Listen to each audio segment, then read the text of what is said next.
Hello friends, welcome back to my channel. आप सभी ये सोच रहे होंगे कि मैं पिछली सीरीज को छोड़कर न्यू सीरीज क्यों ले आई हूँ, तो वो इसीलिए क्योंकि उस सीरीज पर मुझे कॉपीराइट्स आ रहे थे। लेकिन इसका मतलब ये बिल्कुल भी नहीं कि मैं उस सीरीज को बीच में छोड़ दूंगी, बल्कि मैं उसे री एडिट करके दोबारा से अपलोड करने वाली हूँ और आगे भी कंटिन्यू रखूंगी। पर दोस्तों, इस प्रोसीजर में मुझे थोड़ा सा टाइम लगेगा, इसलिए तब तक आप लोग मेरी न्यू सीरीज को एंजॉय करें, जिसका नाम है फर्स्ट लव, जो कि एक हाई स्कूल ड्रामा है। इसमें हमारी फीमेल लीड जियोंग एक क्यूट, फनी, सिली और इनोसेंट सी गर्ल होती है, जबकि हमारे मेल लीड रेंचो को स्कूल का सबसे हैंडसम लड़का माना जाता था। और सिर्फ यही नहीं, बल्कि वो हर साल स्कूल में टॉप करता था। लेकिन उसके साथ सिर्फ एक ही मसला है कि ना उसे लोगों से बात करना आता है, ना मिलना जुलना, और हंसना तो किस बला का नाम है ये तो उसे पता तक नहीं था। तो चलो गाइज, हमारी इस मजेदार सी सीरीज के फर्स्ट एपिसोड की तरफ। एपिसोड के स्टार्ट में हमें अपनी फीमेल लीड जियोंग को दिखाया गया, जो कि एक पेशेंट के सामने खड़े होकर सोच रही थी कि आखिर इस पर कौन सी ट्रीटमेंट को अप्लाई किया जाए। उसके सामने 4 ही ऑप्शंस थे, जिसे चूज करने में इसे काफी मुश्किल हो रही थी। तभी सीन शिफ्ट होकर प्रेजेंट में आता है, जब टीचर उसे डांट देती है कि तुम मम्बलिंग क्यों कर रही हो, तुम्हारी वजह से बाकी सब भी डिस्टर्ब हो जाएंगे। जियोंग एक क्लिनिकल मेडिकल की स्टूडेंट थी, जिसमें शायद उसका इंटरेस्ट नहीं था, क्योंकि उसके ग्रेड्स हमेशा ही लो आते थे। खैर, वो क्विज के सेकंड क्वेश्चन पर जाती है और फिर से इमेजिन करने लगी कि अपने पेशेंट को डील करने के लिए मैं किस ऑप्शन का चूज करूं। वो भी ये सोच ही रही थी कि वही टाइम अप हो जाता है और टीचर सभी से उनकी क्विज कलेक्ट करने वाली थी। अब बेचारी जियोंग और क्या करती है, उसे अक्कड़ बक्कड़ बम्बे बो करके फटाफट से ऑप्शंस लगाने पड़े। टीचर ने भी उसे डांट दिया कि तुम्हारा तो हर बार यही हाल होता है, सारा टाइम वेस्ट कर देती हो और आखिरी 2 मिनट में तुम्हें पूरा पेपर करना पड़ता है। क्विज देते साथ ही उसे याद आया, ओह नो, बर्थडे केक, और फौरन से भागकर वहाँ से चली गई। दूसरी तरफ हमें हमारे रेंचो को दिखाया गया, जो कि हैंडसम और स्कूल का टॉप स्टूडेंट होने के साथ साथ स्विमिंग में भी चैंपियन था। लेकिन हमारा मिस्टर परफेक्ट अपनी दुनिया में ही रहता है, क्योंकि ना उसके कोई फ्रेंड्स थे और ना ही उसे फ्रेंड्स बनाना पसंद है। इधर हमारी जियोंग कॉरिडोर से भागते भागते हुए जा ही रही थी कि तभी उसे एक लड़का बैग से पकड़कर रोक देता है, जिसका नाम जियान था। जियोंग उसके सामने काफी अच्छे से बिहेव करती है, क्योंकि वो उसके 5 साल का क्रश था, जिसकी आज बर्थडे है। उसे एडवांस में बर्थडे विश किया और बताया कि शाम को हम डिनर एक साथ करेंगे। जिया को भी बता देना कि वो लेट बिल्कुल ना हो। जियान बोला कि हाँ, मिलना जरूरी है, क्योंकि मैं तुम्हें कुछ बताना चाहता हूँ, जो कि मैंने कई टाइम से अपने दिल में छुपा कर रखा था। जियोंग दिल ही दिल में खुश हो रही थी कि सिर्फ मेरा ही नहीं, बल्कि उसका भी मुझ पर क्रश है और फाइनली वो मुझे अपनी फीलिंग्स बता देगा। जियान इसे मिल्क टी देकर चला गया, जो कि सिर्फ आज ही नहीं बल्कि स्कूल टाइम से ही इसे लेकर देता रहता था। नेक्स्ट सीन में हमें डेजर्ट क्लब का सीन दिखाया गया, जहां जियोंग ने जियान के लिए खुद ही अपने हाथों से केक बेक किया था। एयरबड्स लगाकर केक पर हार्ट साइन बनाने वाली थी और साथ ही स्कूल मेमोरीज को रिकॉल करती है। जब वो एक दिन स्कूल में लेट हो गई थी और दीवार पर लांघने की वजह से उसकी पैंट फट गई, जिसे देखकर सभी गर्ल्स उस पर हंसने लगी। उसे एम्बेरसमेंट से बचाने के लिए जियान ने उसे अपनी शर्ट दे दी और बताया कि मैं सिर्फ तुम्हारा डेस्क मेट ही नहीं, बल्कि तुम्हारा प्रोटेक्टर भी बनकर दिखाऊंगा। अब वो स्कूल टाइम से लेकर अब तक हमारी जियोंग को इतने अच्छे से ट्रीट करता है, तो इसका भी उस पर क्रश तो होना ही था। खैर, ये सब सोचते सोचते इधर जियोंग ने केक पर रियल हार्ट की शेप बना दी, जबकि उसे तो सिर्फ सिंबल बनाना था। अब वो एक मेडिकल स्टूडेंट थी, तो ऐसी वाली गलतियां तो होती रहेंगी, इसी के साथ ही उसे गुजारा करना पड़ा। नेक्स्ट सीन में वो केक लेकर झूलते झूलते वे हॉस्टल जाती है और वो बहुत ही ज्यादा खुश थी, आखिर जियान से अपनी फीलिंग्स बताने वाला था। इधर हमारा रेंचो क्लास के लिए लेट हो रहा था और वो तेजी तेजी से साइकिल चलाते हुए टाइम पर पहुंचने की कोशिश करता है। अपनी तरफ से तो इसने काफी दौड़ लगाई हुई थी, लेकिन तभी इसके सामने से अचानक जियोंग आ जाती है और उसे देखकर इसे फौरन से ब्रेक लगाना पड़ा। जियोंग ने भी फौरन से उसको सॉरी की और बताया कि मैंने जानबूझकर तुम्हें हर्ट नहीं करना चाहा। मेरा नाम जियोंग है और मैं क्लिनिकल डिपार्टमेंट से 2nd ईयर की स्टूडेंट हूँ। अगर इस समय मैंने तुम्हारा कोई भी नुकसान किया है, तो तुम कभी भी मुझसे अपना एक्सपेंस लेने के लिए आ सकते हो। रेंचो उसे इग्नोर करके जाने ही वाला था कि जियोंग उसे एक टॉफी पकड़ाती है, ये कहकर के ये मेरी तरफ से तुम्हारे लिए। उसे भी रेंचो नहीं लेना चाहता था, पर जियोंग जबरदस्ती उसके हाथ में पकड़ाकर वहाँ से भाग गई।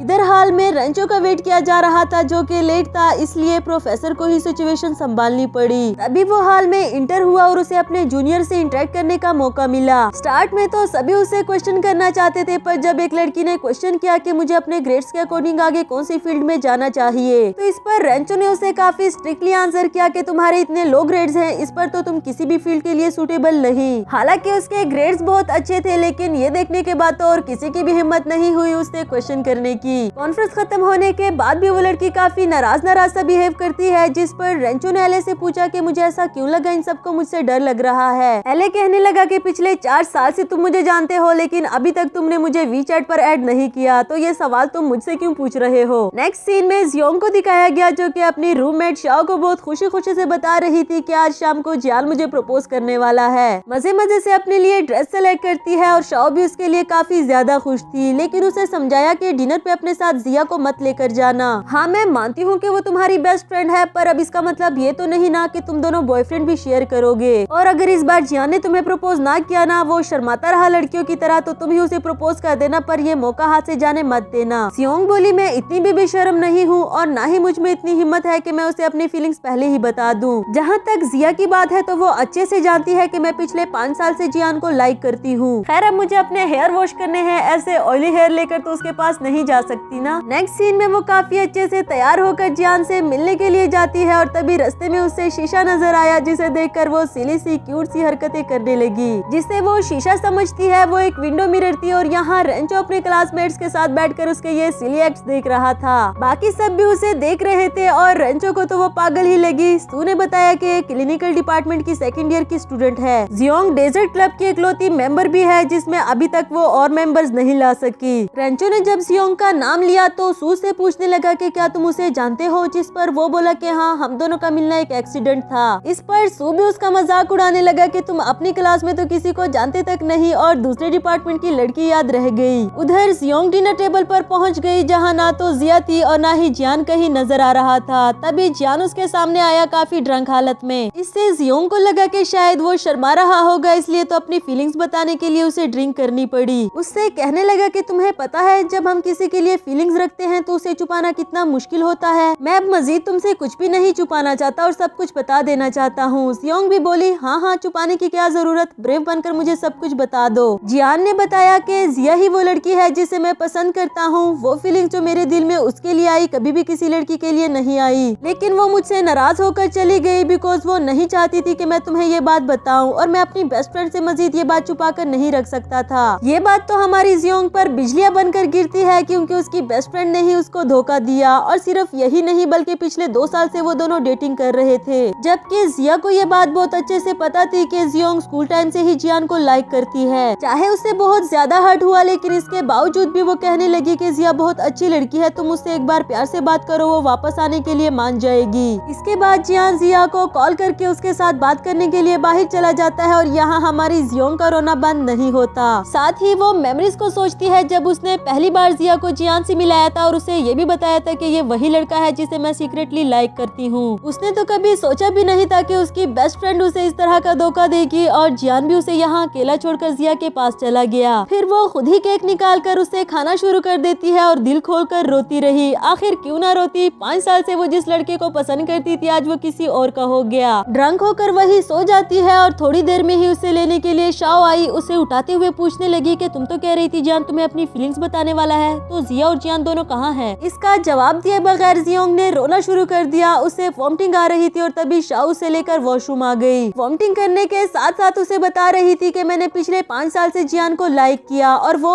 मेरे पीठ पीछे मेरी दोस्त के साथ डेटिंग कर रहा है। ये बात तो जिया भी बहुत अच्छे से जानती थी, फिर उसने मुझे इतना बड़ा धोखा क्यों दिया? ये सब सुनने के बाद शाओ उसे रिलैक्स करती है, कहने लगी जाने दो उन दोनों दगाबाजों को, और तुम्हारे लिए लड़कों की कमी थोड़ी है क्या? तुम स्कूल का सबसे हैंडसम लड़का पटाना। इस बात से तो जियोंग को भी मोटिवेशन मिली, कहने लगी मेरा मोबाइल दो, मैं अभी के अभी स्कूल का सबसे हैंडसम लड़का सर्च करती हूँ। सर्च करने पर उसे पता चला कि स्कूल का सबसे हैंडसम लड़का रेंचो है और उसने डिसाइड कर लिया कि मैं इस लड़के को पटा कर दिखाऊंगी। फिर जैसे ही उसने डोर ओपन की, वहाँ खड़े सभी बॉयज ने उसकी बात सुन ली थी। इसके बाद हमें अगली सुबह का सीन दिखाया गया। जियोंग जब अपने रूम से बाहर आती है कल रात का सब कुछ भूल भाल कर, तो लड़कियां उसके सामने आकर उसे डांटने लगी कि तुम्हारी इतनी हिम्मत, तुम हमारे क्रश रेंचो को पटाओगी। उनसे भागकर इसने खुद को रूम में लॉक कर दिया और तभी हमें फ्लैशबैक से दिखाया जाता है कि उन लड़कों ने तो इसकी बातें सुनी ही थी, लेकिन साथ साथ रेंचो भी वही मौजूद था, क्योंकि जियोंग उस वक्त जेंट वॉशरूम में थी और रेंचो वॉशरूम से निकलकर आते हुए कहने लगा कि कोशिश करके देख लेना। सोशल मीडिया पर भी उसे काफी नेगेटिव कमेंट्स देखने को मिले और तो और उसे अपनी क्लास में भी मुंह छुपा कर जाना पड़ा, क्योंकि सब उसे बुरी बुरी नजरों से घूर रहे थे। और तभी उसका एक क्लास फेलो आता है उससे फॉर्म साइन करवाने के लिए, जिसे वो गुस्से में चिल्लाते हुए कहने लगी कि मैं रेंचो को नहीं जानती। और ये जानने के बाद कि वो तो सिर्फ यहाँ फॉर्म सबमिट करवाने के लिए आया था, एम्बेरसमेंट के मारे यहाँ से भी भाग गई। रेंचो से मिलने के लिए स्विमिंग पूल चली गई, जहाँ उसे एक लड़का डूबता हुआ नजर आया और फिर फौरन से उसे बचाने लगी। जबकि ये हमारा रेंचो ही है, कोई डूब नहीं रहा था बल्कि मजे लेकर तैर रहा था।